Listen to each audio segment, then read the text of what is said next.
ಎಲ್ಲ ಹೇಗಿದ್ದೀರಿ? ಎಲ್ಲ ಚೆನ್ನಾಗಿದ್ದೀರ ಅಂತ ಭಾವಿಸಿದ್ದೀನಿ. ಈಗ ನೋಡಿ, ಭಾಳ ಹಿಂದೆನೇ ಮಾಡಬೇಕಾಗಿತ್ತು. ಕಾರಣಾಂತರದಿಂದ ಮಾಡೋಕ್ಕಾಗಿಲ್ಲ. ಬನ್ನಿ, ಕೇವಲ ಓಟಿನ ಓಲೈಕೆಗಾಗಿ ನಮ್ಮ ಈ ಕನ್ನಡ ನಾಡನ್ನು ಹಾಳು ಮಾಡ್ತಾ ಇರ್ತಕ್ಕಂಥ,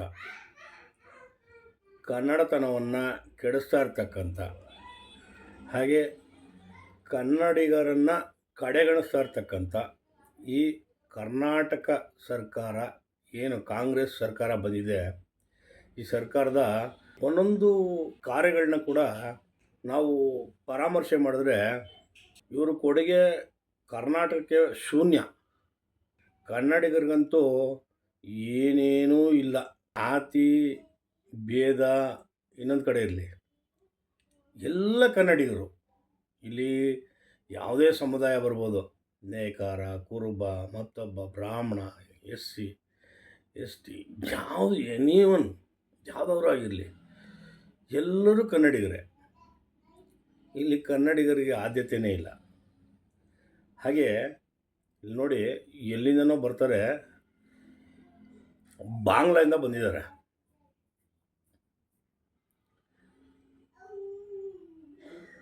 ಹಾಗೆ ವೆಸ್ಟ್ ಬೆಂಗಾಲಿಂದ ಬಂದಿದ್ದಾರೆ.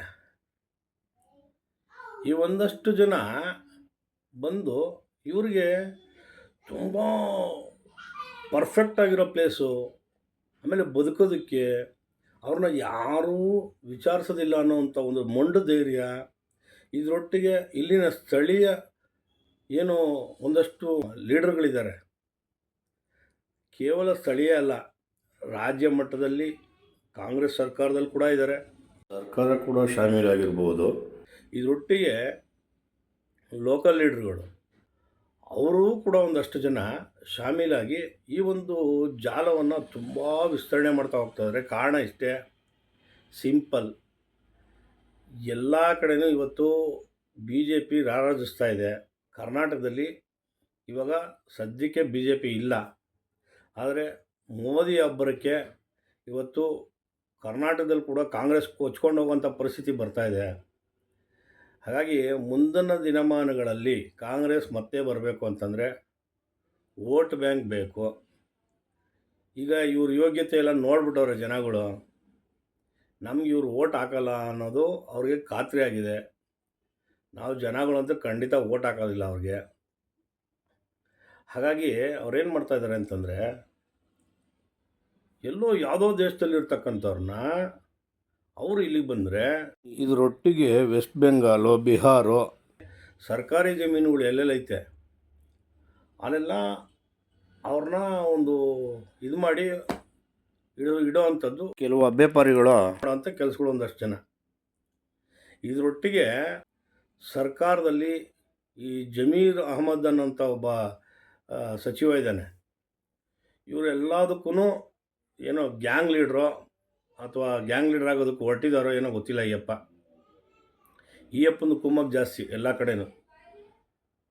ವಕ್ತ ಕಾಯ್ದೆ ವಿರೋಧಿಸುವಂಥದ್ದು, ಹಾಗೆ ಮುಸಲ್ಮಾನರ ಪರವಾಗಿ ಎಲ್ಲ ಕಡೆಯೂ ಒಂದು ಇದು ಮಾಡೋವಂಥದ್ದು, ಹಿಂದೂಗಳನ್ನ ಕಡೆಗಣಿಸುವಂಥದ್ದು, ಇವೆಲ್ಲ ಸಾಮಾನ್ಯವಾಗಿ ಅವರು ಮಾಡಿರ್ತಕ್ಕಂಥ ಸುಮಾರು ಭಾಷಣಗಳಲ್ಲಿ, ಹಲವಾರು ವೇದಿಕೆಗಳಲ್ಲಿ ಇವರು ಬಣ್ಣ ಬಯಲಾಗೈತೆ.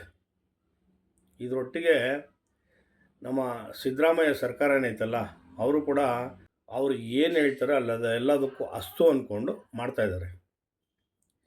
ನೋಡಿ, ಇದ್ರ ಜೊತೆಗೆ ಇವತ್ತು ಫಸ್ಟು ಈ ಟಾಪಿಕ್ ಮುಗಿಸ್ಬಿಡ್ತೀನಿ, ಆಮೇಲೆ ಅಲ್ಲಿಗೆ ಬರ್ತೀನಿ. ಅಂದರೆ ಉರ್ದು ಶಾಲೆಗೆ ಸರಿಸುಮಾರು 400 ಕೋಟಿ ಹಣ ಬಿಡುಗಡೆ ಆಗಿರ್ತಕ್ಕಂಥದ್ದು. ನಮ್ಮವ್ರಿಗೆಲ್ಲಿ, ಕನ್ನಡಿಗರಿಗೆಲ್ಲಿ, ನಾವು ಯಾವುದೇ ಮೀಸಲಾತಿ ಬಗ್ಗೆ ಕೇಳ್ತಾ ಇಲ್ಲ, ಹಾಗೆ ಯಾವುದೇ ಜಾತಿಯ ಬಗ್ಗೆ ಕೇಳ್ತಾ ಇಲ್ಲ, ಯಾವುದೇ ಧರ್ಮದ ಬಗ್ಗೆ ಅಲ್ಲ ಕೇಳ್ತಾ ಇರೋದು ನಾವು. ನೀವು ಕೇವಲ ಮುಸ್ಲಿಂ ಓಲೈಕೆಗೆ ಮಾತ್ರ ಮಾಡ್ತಾಯಿದ್ದೀರಿ, ಮತ್ತೊಬ್ಬರನ್ನ ಪೂರ್ತಿ ಕಡೆಗಣಿಸ್ತಾ ಇದ್ದೀರಿ, ಅದ್ರ ಬಗ್ಗೆ ಮಾತ್ರ ಕೇಳ್ತಾ ಇರೋದು. ಹಾಗೆ ಇಲ್ಲಿ ಎಲ್ಲಿಂದನೋ ಬಂದು ಅಕ್ರಮವಾಗಿ ಭೂಮಿಯನ್ನು ಒತ್ತುವರಿ ಮಾಡಿಕೊಂಡು ಕಟ್ಕೊಂಡಿರೋವಂಥ ಚಿಕ್ಕ ಶೆಡ್ಡುಗಳನ್ನ ಮಾಡಿಕೊಂಡು ಒಂದಷ್ಟು ಲಕ್ಷಾಂತರ ಕುಟುಂಬಗಳು.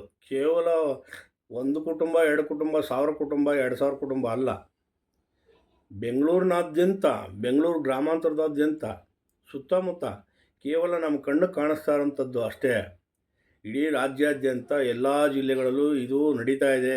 ಇವ್ರ ಮೇಲೆ ಸರ್ಕಾರ ತೋರಿಸುವಂಥ ಕನಿಕರ ಬೆಂಗಳೂರಿನ ಮೂಲ ನಿವಾಸಿಗಳಿಗೆ ಯಾಕಿಲ್ಲ? ಬ್ಯಾಟರಾಯನಪುರ ಕ್ಷೇತ್ರದಲ್ಲಿ ಕೋಗಲು ಅನ್ನೋಂಥ ಒಂದು ಗ್ರಾಮ ಇದೆ. ಅದಕ್ಕೆ ಸೇರಿದಂಥ ಕಟ್ಗೆನಹಳ್ಳಿ ಆಸುಪಾಸು ಘನತ್ಯಾಜ್ಯ ವಿಲೇವಾರಿ ಘಟಕಕ್ಕೆ ಸೇರಿದಂಥ 5 ಎಕರೆ ವಿಸ್ತೀರ್ಣದ ಜಾಗ ಇವತ್ತು ಅಲ್ಲಿ ಒಂದು ಸೈಟ್ ಬಂದು 1 ಕೋಟಿ ಹತ್ತತ್ರ ಬೆಲೆ ಬಾಳ್ತಾ ಇದೆ. 30-40 ಸೈಟು 1 ಕೋಟಿ ಹತ್ತತ್ರ ಬೆಲೆ ಬಾಳ್ತಾ ಇದೆ. ಅಂಥ ಚಿನ್ನದಂಥ ಜಾಗ ಇವತ್ತು ಕಾನೂನು ಬಾಹಿರವಾಗಿ ಕೇರಳ ರಾಜ್ಯ, ಪಶ್ಚಿಮ ಬಂಗಾಳ ರಾಜ್ಯ ಮತ್ತು ಬಿಹಾರ ರಾಜ್ಯಗಳಿಂದ, ಹಾಗೆ ಬಾಂಗ್ಲಾದವರಿಂದ ವಿಶೇಷವಾಗಿ ನುಸುಳಿ ಬಂದ ನುಸುಳುಕೋರರು ಅಕ್ರಮವಾಗಿ ಶೆಡ್ಗಳನ್ನ ನಿರ್ಮಿಸಿ ಇಲ್ಲಿ ಜೀವನ ಮಾಡಿಸ್ತಾ ಇದ್ದಾರೆ. ಹಾಗೆ ಇಲ್ಲಿ ಇವರ ಬಗ್ಗೆ ಘನತ್ಯಾಜ್ಯ ವಿಲೇವಾರಿ ಘಟಕದ ಅಧಿಕಾರಿಗಳನ್ನು ಈ ಒಂದು ವಿಷಯದ ಬಗ್ಗೆ ಗಮನಕ್ಕೆ ತಂದಾಗ ನೆಲಸಮಗೊಳಿಸಿದ್ರು. ಬಂದು ಅವರು ಸರ್ಕಾರಿ ಸ್ವತ್ತು ಏನಿದೆ ಅದನ್ನು ಅವರು ಸುಪರ್ದಿಗೆ ತಗೊಂಡಿದ್ರು.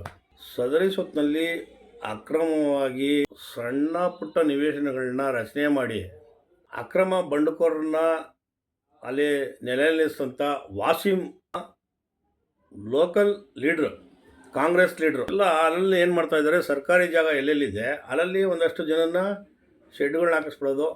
ಅಲ್ಲಿ ಸರ್ಕಾರದ ಬಗ್ಗೆ ಭಾಳ ಇಲ್ಲಿ ನಿರ್ಗತಿಕರು ಅದು ಇದು ಅಂತೇಳಿ ಅವ್ರಿಗೆ ವೋಟರ್ ಕಾರ್ಡ್ ಮಾಡೋವಂಥದ್ದು, ರೇಷನ್ ಕಾರ್ಡ್ ಮಾಡ್ಕೊಳ್ಳೋವಂಥದ್ದು, ಈ ರೀತಿ ಆಧಾರ್ ಕಾರ್ಡ್ ಮಾಡ್ಕೊಡೋವಂಥದ್ದು, ಈ ರೀತಿ ಎಲ್ಲ ಮಾಡಿ ಅವರ ಸಂಖ್ಯೆಯನ್ನು ಜಾಸ್ತಿ ಮಾಡ್ತಕ್ಕಂಥದ್ದು. ಈ ಅಕ್ರಮ ಬಡಾವಣೆಯನ್ನು ನಿರ್ಮಿಸಿದಂಥ ವಾಸಿಂ ಅನ್ನುವಂಥ ಒಬ್ಬ ಕ್ರಿಮಿನಲ್, ಹಾಗೆ ಕಾಂಗ್ರೆಸ್ ಪುಡಾರಿ ಲೋಕಲ್ ನಾಯಕ 50,000 ರೂಪಾಯಿ ತಗೊಳ್ಳೋದಕ್ಕೆ ಜಾಗ ಯಾರ್ದು? ಯಾವ ಜಾಗನ ಯಾರು ಮಾಡ್ತಾರೆ? ಇದು ಪ್ರಶ್ನೆ. ಸರ್ಕಾರ ಇದ್ರ ಬಗ್ಗೆ ಪ್ರಶ್ನೆ ಮಾಡ್ತಾ ಇಲ್ಲ. ವಾಸಿಂ ಅನ್ನೋಂಥವನು ಬ್ಯಾಟರಾಯನಪುರ ಕ್ಷೇತ್ರದ ವಿಧಾನಸಭಾ ಕ್ಷೇತ್ರ ಶಾಸಕರಾದಂತಹ ಸಚಿವರು ಆದಂತಹ ಶ್ರೀಯುತ ಕೃಷ್ಣ ಬೈರೇಗೌಡರ ಆಪ್ತ ಬಳಗದಲ್ಲಿ ಒಬ್ಬ ಅಂತ ಕೂಡ ಹೇಳ್ತಾರೆ. ಆದರೆ ಅವನ ಬಗ್ಗೆ ಇವತ್ತಿನವರೆಗೂ ಏನೂ ಕ್ರಮ ತಗೊಳ್ಳಿಲ್ಲ. ಬದಲಾಗಿ ಆ ಡೆಮಾಲೇಷನ್ ಮಾಡಿದ ಸ್ಥಳಕ್ಕೆ ಇಡೀ ಸರ್ಕಾರ ಹೋಗುತ್ತೆ. ಅವ್ರಿಗೆಲ್ಲ ನಿಮಗೆ ಪುನರ್ವಸತಿ ಕಲ್ಪಿಸ್ತೀವಿ, ಇಲ್ಲಿ ಕಟ್ಟಡ ಕಟ್ಕೊಡ್ತೀವಿ, ನಿಮಗೆ ಇದೇ ಜಾಗದಲ್ಲಿ ನಿಮಗೆ ಬದುಕೋದಕ್ಕೆ ಜೀವನ ಮಾಡೋದಕ್ಕೆ ಅವಕಾಶ ಮಾಡಿಕೊಡ್ತೀವಿ ಅಂತ ಹೇಳ್ತಾರೆ. ಇದು ಯಾರು? ಅತಿ ಮುಖ್ಯವಾಗಿ ಜಮೀರ್ ಅಹಮದ್ ಖಾನ್ ಹೋಗುವಂಥದ್ದು. ಜಮೀರ್ ಅಹಮದ್ ಖಾನ್ಗೆ ಚಾಮರಾಜಪೇಟೆಯಲ್ಲಿ ಎಷ್ಟು ಜನ ಪಾಪ ಬಾಡಿಗೆಗಳು ಕಟ್ಕೊಂಡು ಬದುಕೋದಕ್ಕೆ ಇದಿಲ್ದಂಗೆ, ಎಣೆ ಇಲ್ದಂಗೆ ಬದುಕ್ತಾವ್ರೆ. ಅಂಥವ್ರನ್ನ ಬಿಟ್ಬಿಟ್ಟು ಚಾಮರಾಜಪೇಟೆ ಅವನ ಕ್ಷೇತ್ರ, ಆ ಕ್ಷೇತ್ರ ನೋಡೋದು ಬಿಟ್ಬಿಟ್ಟು ಇಲ್ಲೆಲ್ಲ ಬಂದವನೇ. ಅಂದರೆ ಇವ್ರದ್ದೆಲ್ಲ ಏನಂತಂದರೆ ಮಸಲತ್ತುಗಳು ಅಷ್ಟೇ, ಇನ್ನೇನಿಲ್ಲ. ನೋಡಿ, ದಯಮಾಡಿ ಇದು ಮಾನ್ಯ ವಿರೋಧ ಪಕ್ಷದ ನಾಯಕರಾದಂಥ ಅಶೋಕ್ ಅವರು ಹೋದರು, ಮತ್ತು ಸ್ಥಳೀಯ ನಾಯಕ ರವಿ ಅವರು, ಹಾಗೆ ಹಲವಾರು BJP ಮುಖಂಡರುಗಳು ಇವರೆಲ್ಲ ಹೋದರು. ವಿಜೇಂದ್ರ ಅವರು ಮತ್ತಷ್ಟು ಜನ ಎಲ್ಲ ಒಂದಷ್ಟು ಜನ ಹೋಗಿ ಅದನ್ನು ಎಲ್ಲ ಇದು ಮಾಡಿ ಮತ್ತು ಇವ್ರನ್ನ ತೆರವುಗೊಳಿಸ್ಬೇಕು. ಇಲ್ಲಿ ಕೊಡೋದಕ್ಕೆ ಬರೋದಿಲ್ಲ, ಇದು ಸರ್ಕಾರಿ ಜಾಗ ಅಂತ. ಇಲ್ಲಿ ಏನಾಗಿದೆ ಅಂತಂದರೆ, ಒಂದು ಕಡೆ ಇವ್ರನ್ನ ಯಾವಾಗ ಡೆಮಾಲೇಷನ್ ಮಾಡ್ತಾ ಇದ್ದಂಗೆ ಒಂದು ಕಡೆ ಕೇರಳ ಸರ್ಕಾರ ಎಚ್ಚರಿಕೆ ಕೊಡುತ್ತೆ, ನೀವು ಏನು ಟಾರ್ಗೆಟ್ ಮಾಡಿ ಅವ್ರನ್ನ ಇದು ಮಾಡ್ತಾಯಿದ್ದೀರಿ ಅಂತ ಕೇರಳ ಸರ್ಕಾರ ಭಯ ಬೀಳಿಸುತ್ತೆ. ಒಂದು ಕಡೆ ಬಾಂಗ್ಲಾದಿಂದ ಬೆದರಿಕೆ ಬರುತ್ತೆ, ಇನ್ನೊಂದು ಕಡೆ ಬೇರೆ ಪಾಕಿಸ್ತಾನದವರು ಮಾತಾಡ್ತಾರೆ. ಅಂದರೆ ಇವರೆಲ್ಲ ಮಾತಾಡೋದಕ್ಕೆ ನಮ್ಮ ಕರ್ನಾಟಕ ಏನು ಬಿಟ್ಟು ಬಿದ್ದಿದೆಯಾ? ಅಥವಾ ಕರ್ನಾಟಕದಲ್ಲಿ ಆಡಳಿತ ಮಾಡ್ತಾ ಇರ್ತಕ್ಕಂಥ ನಾಯಕರು ಕೆಲ್ಸಕ್ಕೆ ಬರ್ತಾ ಇಲ್ವಾ?